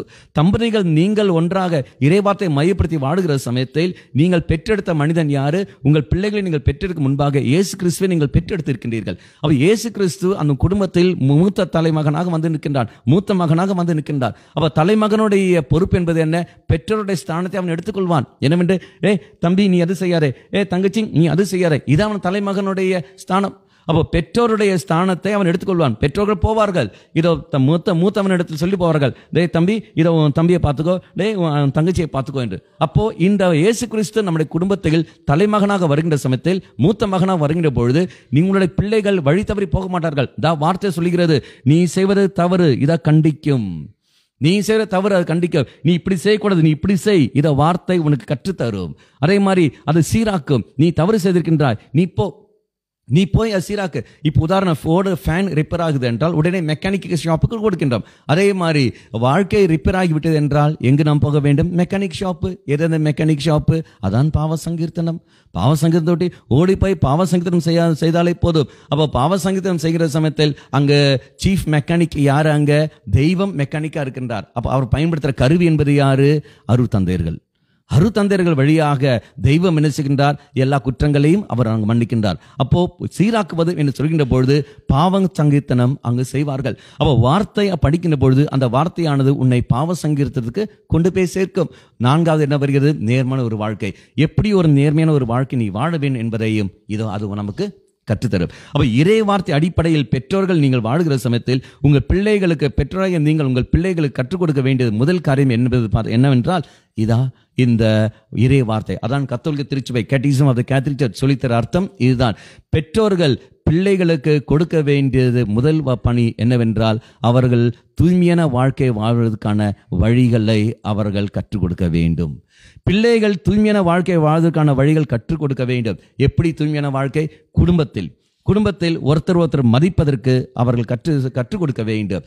மூத்தவர்கள் அப்படி இருக்கிறாங்களா, சிறியவர்கள் என்றால் எப்படி பண்போடு நீ பேச வேண்டும், எந்த விதத்தில் நீ நடக்க வேண்டும், எந்த வார்த்தை நீ பயன்படுத்தக்கூடாது, தவறான வார்த்தைகள் குடும்பத்தை நீ பயன்படுத்தக்கூடாது. உதாரணம், நாயே, பேயே, சனியனே, இந்த ஒரு வார்த்தையெல்லாம் பெற்றோர்கள் பேசுவார்கள். பிள்ளைகளை பார்த்து கொண்டு நீ கழுத, நீ ஏன் இப்படி பிறந்திருக்க, ஏன் என் வயிற்று வந்து நீ பிறந்திருக்கின்றாய், நீ போய் சாகு, இப்பேற்பட்ட ஒரு வார்த்தைகள் ஒரு நாளும் பெற்றோர் வாயிலிருந்து வரக்கூடாது. அது தவறு. அதே சமயத்தில் பெற்றோர்கள் பிள்ளைகளை தரம் தாழ்த்தி பேசுவது, ஒப்பிட்டு பார்த்து பேசுவது, இதெல்லாம் அங்கே இருக்கக்கூடாது. மாறாக அவர்கள் தெய்வத்தை மையப்படுத்தி அவர்கள் கொண்டு போக வேண்டும். இறைவனை அடையாளப்படுத்த வேண்டும். உன் வாழ்க்கையில் என்ன பிரச்சனை வந்தாலும் சரி, நீ கவலைப்படாதே, இதோ தெய்வம் உன்னுடன் இருக்கின்றார், இதோ தெய்வம் உன்னோடு இருக்கின்றார், அவர் இம்மானுவேலாக இருக்கின்றார், கூட இருந்து நம்மை வழி நடத்தி கொண்டிருப்பார், ஒருபோதும் நம்மை நிலம் பதிக்க வைக்க மாட்டார். அந்த கடவுள் மேல் நம்பிக்கை வைத்து நீ வாழ வேண்டும் என்று சொல்லிக்கொண்டு அவர்களை ஆறுதல் படுத்தமான வார்த்தை, உற்சாகத்தருகின்ற வார்த்தை, அதெல்லாம் எதன் அடிப்படையில்? இறை வார்த்தையை மையப்படுத்தி அவங்க இருக்க வேண்டும். அப்ப இறை வார்த்தை நீ படித்தால் மட்டுமே தான் அந்த பிள்ளைகளுக்கு அது கொடுக்க முடியும். அப்போ பெற்றோர்கள் இறை வார்த்தையை மையப்படுத்தி கொண்டு பிள்ளைகளுக்கு கொடுக்கின்ற சமயத்தில் அந்த பிள்ளைகள் ஒரு நாளும் வழி தவறி போக மாட்டார்கள். ஆனால் இன்று பிள்ளைகளை பாருங்கள் எப்படி இருக்கிறார்கள். குழந்தை பருவத்தில் ஆலயத்துக்கு வருவார்கள், ஆல்டர் பாய்ஸ் ஆல்டர் கேர்ள்ஸாக இருப்பார்கள். அதன் பிறகு வாலிப பருவத்தில் அவர்கள் பீடத்தில் அருகே நின்றவர்கள் பீடத்துக்கு நடுவில் வந்து நிற்பார்கள். அப்போ ஒரு திருமண வயது வருகிற சமயத்தில் ஆலயத்துக்கு வெளியே நிற்பார்கள். அதன் பிறகு கல்யாணம் ஆன பிறகு எங்கே போய்விடார்கள்? கேட்டுக்கு வெளியே போய்விடுகிறார்கள். ஒரு குழந்தை பெற்ற 2 குழந்தை பெற்ற உடனே ஆலயத்துக்கே வருவதில்லை. 24 மணி நேரம் இதோ அவர்கள் வேலை வேலை வேலைன்னு சொல்லி போய் கொண்டிருப்பார்கள். அப்போ பெற்றோர்கள் பிள்ளைகளை என்ன செய்கிறார்கள்? விசுவாசத்தில் எப்படி வளர்த்து கொண்டு வருகிறார்கள் பாருங்கள். அப்போ விசுவாசத்தில் வளர்க்க வேண்டிய அவர்கள், விசுவாசத்துக்குள்ள வர வேண்டிய அவர்கள் விசுவாசத்துக்கு எதிராகவே போய்கொண்டே வருகிறார்கள். தங்களுக்கு எப்போ தோன்றுகிறதோ அப்போ வருவார்கள். கிறிஸ்துமஸ்க்கு வருவார்கள், ஈஸ்டருக்கு வருவார்கள், பங்கு திருவிழாக்கு வந்து நிற்பார்கள். மற்ற சமயங்களில் எங்களுக்கு வேலை உண்டு, எங்களால் வர முடியாது, நாங்கள் கடவுள் பக்தியில் தான் இருக்கின்றோம், கடவுள் பயம் எங்களுக்கு இருக்கிறது, எங்களுக்கு பைபிள் எல்லாம் நன்றாகவே தெரியும் என்று சொல்லி கொண்டு போய்கொண்டிருப்பார்கள். அவ்விடத்தில் நீங்கள் போனோம் என்றால் இறை வார்த்தையை பற்றியல்ல, இறை வார்த்தையை கேள்விகளை கேட்பார்கள். இறை வார்த்தை கேள்வி நாங்கள் படித்திருக்கின்றோம். அப்ப கேள்விகளை மையப்படுத்தி அவர்கள் போவார்கள். வார்த்தை கூறுகிறது நமக்கு எல்லோருக்குமே தெரியும் இல்லையா? என்னவென்று? யோவான் நற்செய்தி 5ஆம் அதிகாரம் 39ஆம் வாக்கியம். மிக நல்ல அற்புதமான ஒரு வார்த்தை. இவர்கள் வாழ்வு பெறுவதற்கு என்னிடத்தில் வருவதில்லை, மாறாக இறை வார்த்தையை பற்றி துருவி துருவி துருவி ஆராய்ந்து கொண்டு இருக்கின்றார்கள் ஒழிய விரும்பவில்லை. ஆனால் அந்த இறை வார்த்தை என்னை பற்றி தான் சொல்கிறது என்பதை உணர்வே இல்லாமல் போய்விடுகிறார்கள். இறை வார்த்தையை சந்தேகப்படுகிறார்கள், இறை வார்த்தையை ஆராய்ச்சி செய்கிறார்கள். அது எப்படி சாத்தியமாகும், அது எப்படி சாத்தியமாகும்? காரணம், நாங்கள் அறிவில் நாங்கள் சிந்திக்கின்றோம், எங்களுக்கு எல்லாம் தெரியும் என்று சொல்லிக்கொண்டு அவர்கள் சிந்திக்கிறார்கள். எப்படி? அவங்களை விசுவாச வாழ்க்கையை வளர்த்தி கொண்டு வருவதற்காக அல்ல, கேள்விகள் கேட்பதற்காக. அப்ப கேள்விகளை கேட்பது தவறு என்பது அல்ல, அது நல்லதுதான். ஆனால் அந்த கேள்விகளானது உன்னுடைய விசுவாச வாழ்க்கைக்கு பயன் தர மாதிரி கேள்விகள் நாம் கேட்க வேண்டும். ஆனால் கேட்கிற கேள்விகள் எல்லாமே அது வாக்குவாதத்திற்காக மட்டுமல்லாமல் விசுவாச வாழ்க்கைக்கு எதிராக போகிறது என்றால் அப்ப அது என்ன ஒரு விசுவாச வாழ்க்கை? அது என்ன ஒரு கேள்விகள்? அப்போ அது என்ன கேள்வி? ஆனால் தான் வார்த்தை தீமோத்தேயு திருமுகத்தில் வாசிக்கின்றோம், வீணான வாக்குவாதத்திற்கு நீ போகாதே, வீணான வாக்குவாதத்துக்கு போகாதே. அதை இல்லாமல் வீணான வார்த்தைகள் கொண்டு இருக்கிறாய் என்றால் போய்விடும். என்ன காரணங்கள்? இறை வார்த்தை குறைவு, தெய்வ அனுபவம் குறைவு, உலகத்துக்கு நான் முக்கியத்துவம் கொடுத்து விட்டேன், படிப்புக்கு நான் முக்கியத்துவம் கொடுத்து விட்டேன், இறை காரியங்களுக்கு நான் குறைவாக தான் நேரத்தை நான் கொடுத்து விட்டேன். அப்ப இறை காரியத்துக்கு நேரத்தை குறைவாக கொடுத்த காரணத்தினால் இறைவனை பற்றியுள்ள அறிவு எனக்கு கொஞ்சம் தான் இருக்கும். உலக காரியத்துக்கு அதிகமாக நேரத்தை நான் கொடுத்த காரணத்தினால் உலகத்தை பற்றிய அறிவு எனக்கு அதிகமாக இருக்கும். அப்ப அதிகமாக இருக்கின்ற காரணத்தினால் இந்த சிறிய அறிவு நான் என்ன ஏற்றுக்கொள்ள மாட்டேன், அங்கீகரிக்க மாட்டேன். இது இந்த பெரிய காரியமானது அடித்து அமர்த்தி கொண்டே இருக்கும். இருக்கிற சமயத்தில் எனக்கு நன்மைகள் எவ்வளவுதான் வந்தாலும் அதை நான் ஏறெடுக்க மாட்டேன், அது புரிந்து கொள்ள மாட்டேன். மாறாக எனக்குன்னு ஒரு வாழ்க்கையில் ஒரு பிரச்சனை ஒன்று கடந்து வரும். அந்த பிரச்சனை, தனிப்பட்ட பிரச்சனை வருகின்ற சமயத்தில் அப்பொழுது இந்த நன்மை ஆனது அங்கு இருப்பதை நாம் காண்போம். அந்த நன்மையானது அங்கே இருப்பதை காணும். எவ்வாறு இருட்டில் இருக்கிற சமயத்தில் ஒரு தீக்குச்சி ஆனது தீக்குச்சி நெருப்பு கொண்டு வர சமயத்தில் அந்த இருட்டு அப்படியே போய் கொண்டிருக்கிறதோ அந்த அளவுக்கு அந்த நன்மையானது அங்கே இருந்து கொண்டிருக்கும். அந்த தீக்குச்சியான பற்றவர்கள் அளவுக்கு அவர்கள் காத்து கொண்டிருப்பார்கள். அது அவர்களுக்கே தெரியாது, தாங்கள் இருளில் போய் கொண்டிருப்பார்களே. யாராவது ஒருத்தர் அந்த தீக்குச்சி அந்த இருட்டை போக்குவதற்காக அந்த நன்மை தனத்தை பற்ற வைக்கிற சமயத்தில் அப்போதான் அவங்களுக்கு ஞானம் வரும். ஐயோ, இவ்வளவு அர்த்தமாக இருக்கின்றதா, அனுபவத்தில் நான் இல்லையே என்று சொல்லி போவார்கள். அன்பார்ந்தவர்களே, இறை வார்த்தை படிக்கின்றது மட்டும் இல்லாமல் அதை கவனித்து கொண்டு இருந்தால் மட்டுமே தான் முடியும். பெற்றோர்கள் பிள்ளைகளுக்கு இறை வார்த்தை கொடுப்பதில் அல்ல, அந்த இறை வார்த்தையை அவர்கள் கவனிக்கிறார்கள் இல்லையா என்று அவர்கள் கவனிக்க, அப்போதான் அந்த அனுபவம் ஏற்படும். இது முதல் நிலை. இரண்டாவது நாம் பார்க்கின்றோம் திருச்சபை முறைப்படி.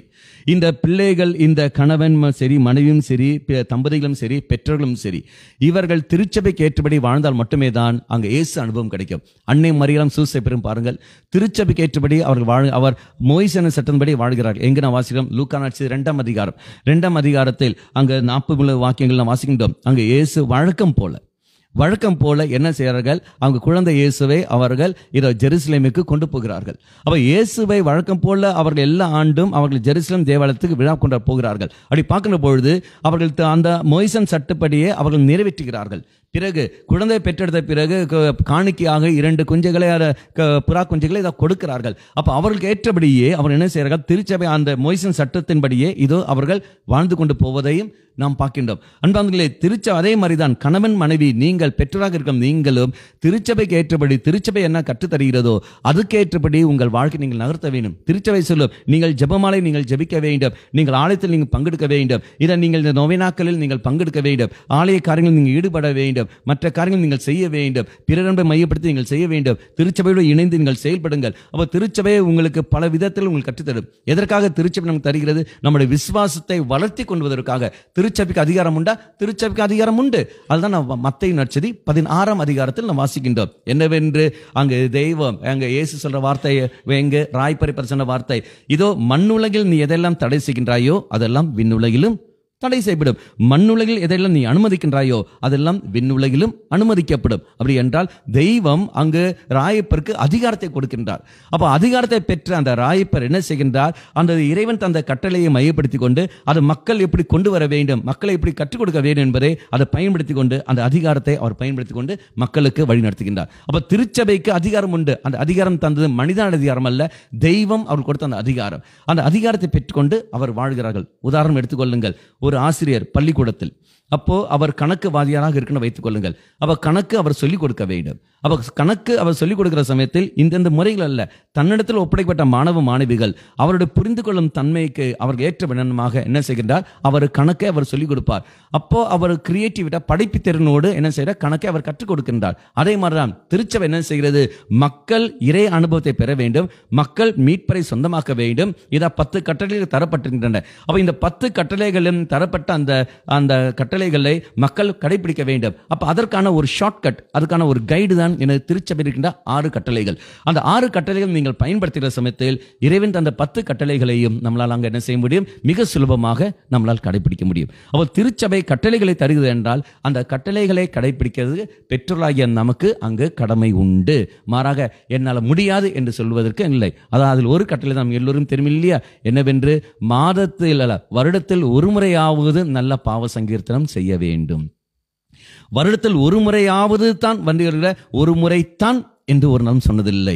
வருடத்தில் ஒரு முறையாவது நல்ல பாவ சங்கீர்த்தனம் செய்ய வேண்டும் சொல்கின்ற சமயத்தில் அன்பார்ந்தவர்களே, அந்த பெற்றோர்கள் பாவ சங்கீர்த்தனம் நீ செய்கிறாய், ஆனால் அட்லீஸ்ட் வருஷத்துல ஒரு முறையாவது நல்ல பாவ சங்கீர்த்தனம் பண்ணு. அப்ப இது வரைக்கும் செஞ்ச பாவ சங்கீர்த்தனமோ எல்லாம் டூப்ளிகேட் பாவ சங்கீர்த்தனம், நல்ல பாவ சங்கீர்த்தனம் அல்ல. அப்ப நல்ல பாவ சங்கீர்த்தனம் நீ செய்ய வேண்டும். திருச்சபை பரிந்துரைக்கிறது என்னவென்று, எல்லா மாதமும் நீ பாவ சங்கீர்த்தனம் செய். மாதத்தில் ஒரு முறையாவது நல்ல பாவ சங்கீர்த்தனம் நீ செய்து கொண்டே இருக்க வேண்டும். நமக்கு தெரியும், இப்போ ரீசெண்டாக ஒரு புனிதர் கார்லோ, அந்த சிறுவன் 15 வயது சிறுவன், அந்த சிறுவனானவர் சொல்லப்படுகிற என்னவென்று, எல்லா வாரமும் அவர் அங்கு என்ன செய்கின்றார், பாவ சங்கீர்த்தனம் செய்கின்றார். அவ எல்லா வாரமும் பாவ சங்கீதம் செய்யணும் அவ்வளவு பெரிய பாவியா என்பதல்ல. மாறாக பாவ சங்கீதம் செய்ய செய்ய செய்ய நமக்கு பாவத்தின் மேல் வெறுப்பு வந்துவிடும். பாவத்தின் மேல் வெறுப்பு வந்தவுடனே நாம் அந்த பாவத்திலிருந்து நாம் விடுதலை பெற்று விடுவோம். அது மட்டும் இல்லாமல் பாவத்தை எதிர்க்கக்கூடிய தைரியம் அங்கு சக்தியும் நமக்கு கிடைக்கும். தெய்வம் என்னுடன் இருக்கின்றார், என்னை அவர் மன்னிக்கின்றார், தன்னுடைய இரக்கத்தை என் மேல் பொழிவார். என் தெய்வம் எனக்கு தந்தையாக இருக்கின்றார், ஒருபோதும் என்னை கைவிட மாட்டார், ஒருபோதும் என்னை கெடுதல் செய்ய மாட்டார், அவர் என்னை பார்த்துக் கொள்வார், என் குடும்பத்தை அவர் பாதுகாப்பார். இந்த நம்பிக்கை அங்கு கடந்து வரும். மாறாக பாவ சங்கீதமே செய்யவில்லை என்றால் சோர்ந்து போயிடுவார்கள். ஏன் தான் என் வாழ்க்கையில் உள்ள பிரச்சனை, ஏன் தான் என் வாழ்க்கையில் உள்ள தடைகள் தெரியவில்லை, கடவுள் ஏன் எங்களுக்கு இப்படி ஒரு துக்கத்தை தர வேண்டும், கடவுள் ஏன் எங்களை இப்படி ஒரு சபிக்க வேண்டும், இப்பேற்பட்ட கேள்விகள் எல்லாம் அங்கு வந்து நிற்கிவிடும். அப்போ பெற்றோர்களே என்ன செய்ய வேண்டும்? அவங்க திருச்சபைக்கு ஏற்றபடியே நீங்கள் வாழ வேண்டும். அப்படி திருச்சபைக்கு ஏற்றபடி வாழ்ந்தால் மட்டுமே தான் கிருபை கிடைக்கும். இரண்டாவது பாருங்கள், பெற்றோர்கள் இங்க அன்னை மரியாளும் சூசேப்பரும் என்ன செய்கிறார்கள்? குழந்தை இயேசுவை ஆலயத்துக்கு கொண்டு போகிறார்கள். அப்போ அந்த ஆலயத்துக்கு கொண்டு போய் அர்ப்பணிக்கின்றார்கள். அப்போ ஒப்பு கொடுக்கின்றார்கள். அதே மாதிரி பெற்றோர்கள் உங்கள் பிள்ளைகளை நீங்கள் இறைசனத்தில் ஒப்பு கொடுக்க வேண்டும். பிள்ளைகளை இறைசனில் ஒப்பு கொடுக்க வேண்டும். ஒப்பு கொடுத்து நீங்கள் ஜெபிக்க வேண்டும். நான் வாசிக்கிறோம் இல்லையா, எங்க யோபு புஸ்தகம் 1ஆம் அதிகாரம் 5 வாக்கியங்களில் யோபு செய்த காரியம் என்ன?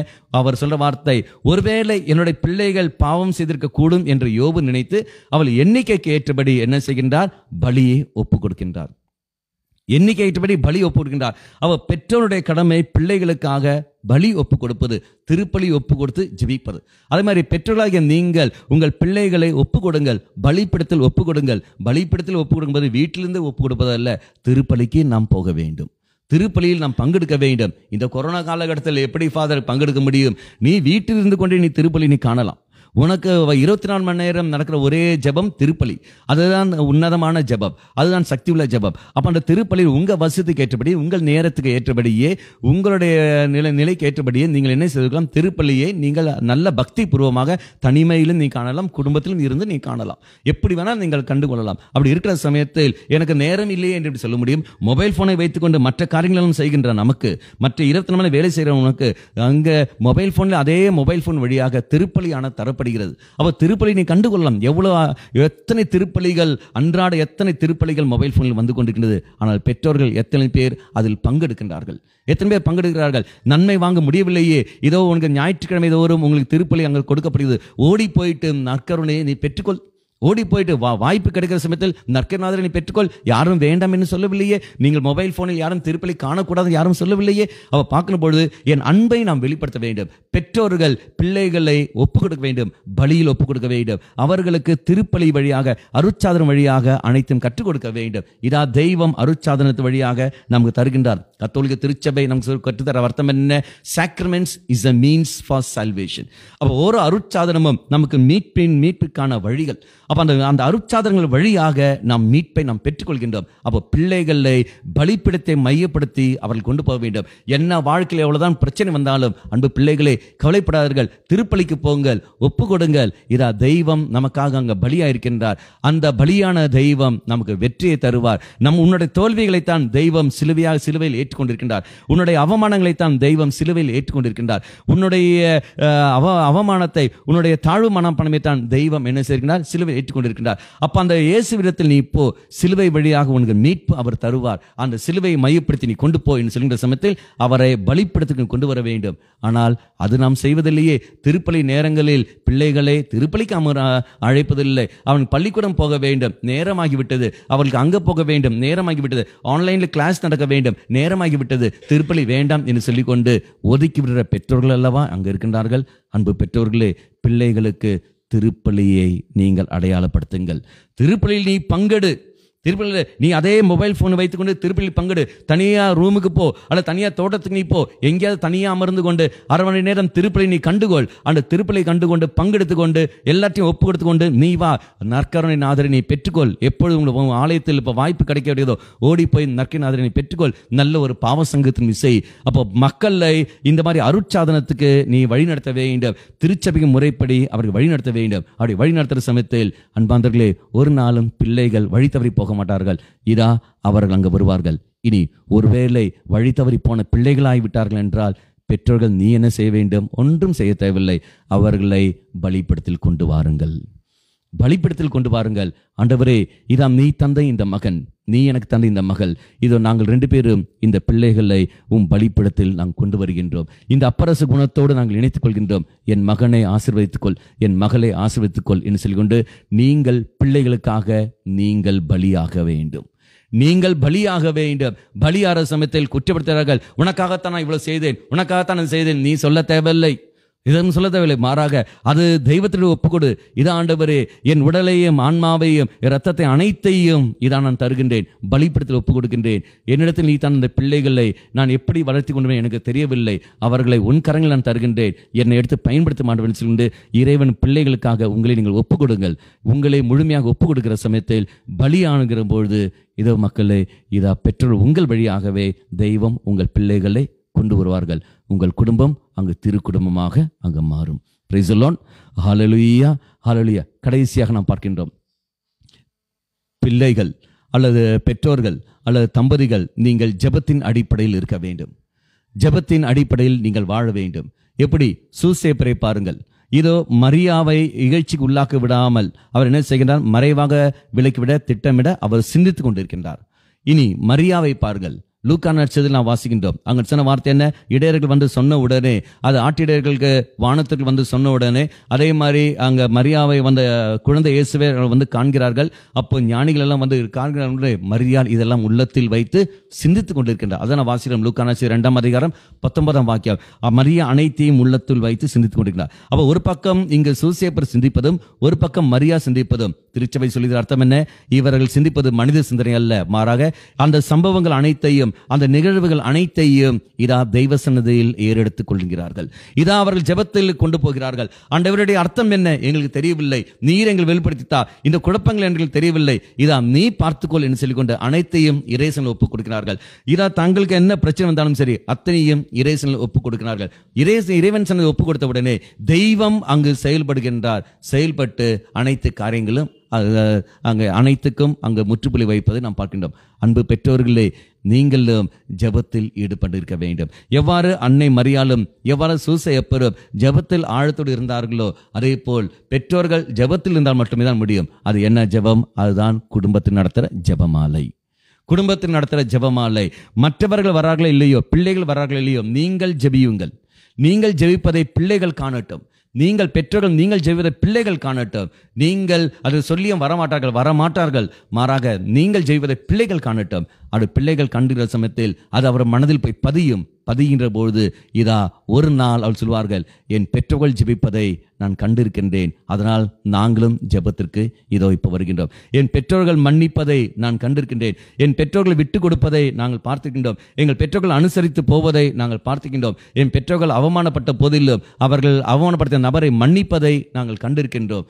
இதோ நாங்களும் மன்னிக்கின்றோம். அப்போ குடும்பத்தில் இதா அங்கு வருகிறது. அங்கு அன்பு என்பது என்னவென்று தெரிகிறது, மன்னிப்பு என்பது என்னென்னு தெரிகிறது, எப்படி வாழ வேண்டும், எப்படி ஜெபிக்க வேண்டும் என்பதிலும் அங்கு தெரிகிறது. அன்பு பெற்றோர்களே, அந்த கடமை தான் தெய்வம் உங்களுக்கு தந்திருக்கின்றார். ஆக அதை செய்யுங்கள். மீதி காரியங்கள் தெய்வம் அங்கு பார்த்துக் கொள்வார். ஒரு நிமிஷம் கண்களை மூடிக்கொள்வோம். கண்களை மூடிக்கொண்டு இறை சன்னதியில் முழுமையாக விட்டு கொடுத்து கொண்டு, ஆண்டவரே, இதோ எங்கள் குடும்பம் ஒற்றுமையும் தோழமையும் அடிப்படையாக இருக்கிற எங்கள் குடும்பம். எங்கள் குடும்பத்தை நீ தாமே ஆசீர்வதித்தருளும். மூவரு குடும்பம், இறைவன் வாழ்கின்ற குடும்பம், நல்ல குடும்பம் தான் எங்களுடைய குடும்பம். ஆனால் இன்று பாவத்திற்கு, பாவ சூழலுக்கு எல்லாம் நாங்கள் அடிமையை கொண்டு இதை நாங்கள் வாழ்ந்திருக்கின்றோம். எங்களை ஏற்றுக்கொள்ளும், எங்களை மன்னித்தருளும். நாம் ஒன்று சேர்ந்து கொண்டு இந்த பாடல் வரிகளை நாம் தியானித்து நல்ல ஒரு குடும்பமாக மாற இறை சன்னதியில் நாம் மன்றாடுவோம்.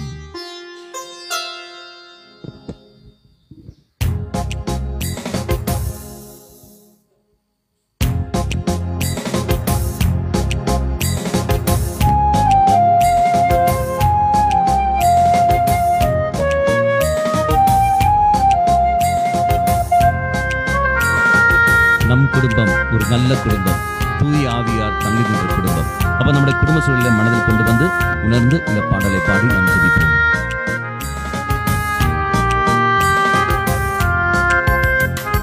நம் குடும்பம் ஒரு நல்ல குடும்பம், தூய ஆவியார் தங்கும் நல்ல குடும்பம். நம் குடும்பம் ஒரு நல்ல குடும்பம், தூய ஆவியார் தங்கும் நல்ல குடும்பம்.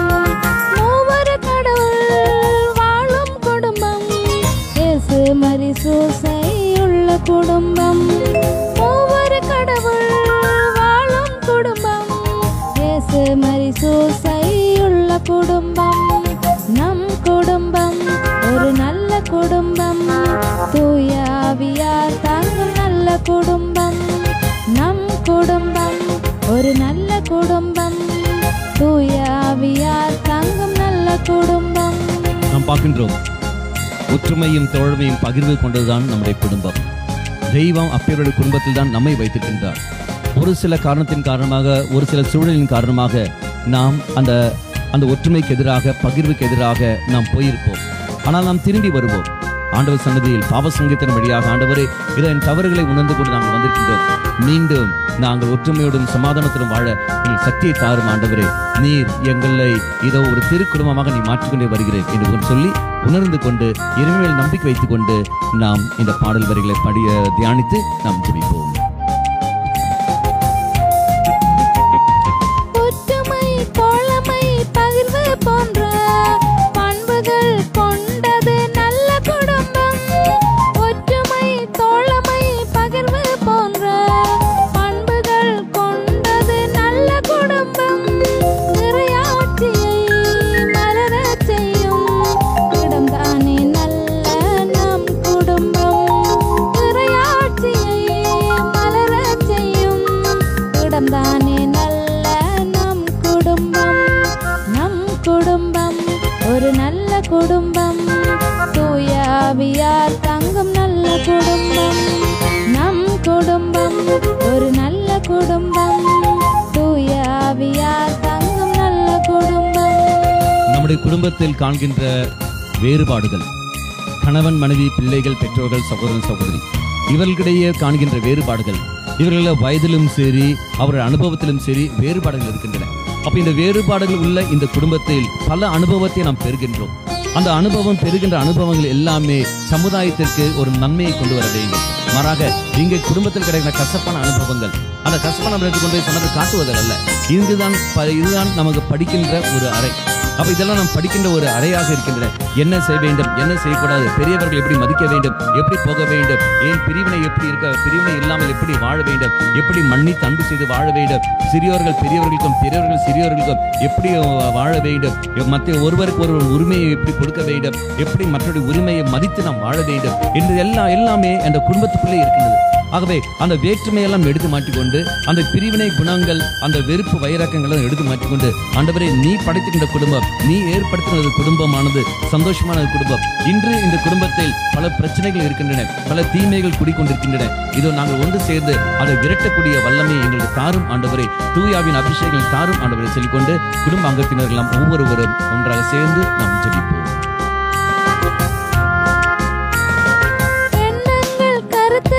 பகிர்ந்திடுவார், உறவுகளை பலப்படுத்துவார்.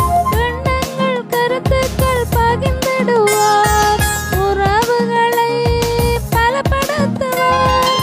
வேற்றுமை நீக்கி பிரிவினை அகற்றி அன்பால் பிணைத்து வாழ்ந்திடுவார்.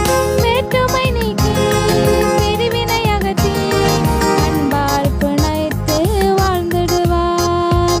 நம் குடும்பம் ஒரு நல்ல குடும்பம், தூய ஆவியார் தங்கும் நல்ல குடும்பம். நம் குடும்பம் ஒரு நல்ல குடும்பம், தூய ஆவியார் தங்கும் நல்ல குடும்பம். மூவர் கடவுள் வாழும் குடும்பம், இயேசு மரிசூசையுள்ள குடும்பம். மூவர் கடவுள் வாழும் குடும்பம், இயேசு மரிசூசையுள்ள குடும்பம். நம் குடும்பம் ஒரு நல்ல குடும்பம், தூய ஆவியார் தங்கும் நல்ல குடும்பம். நம் குடும்பம் ஒரு நல்ல குடும்பம், தூய ஆவியார் தங்கும் நல்ல குடும்பம். Praise the Lord. Hallelujah. Hallelujah. அன்பார்ந்தவர்களே, இனி அடுத்த அமர்வானது 3 மணிக்கு ஆரம்பமாகும். 3லிருந்து 4 மணி வரைக்கும் இந்த 3வது அமர்விலும் நீங்கள் பங்கெடுக்குமாறு பார்த்துக் கொள்ளுங்கள்.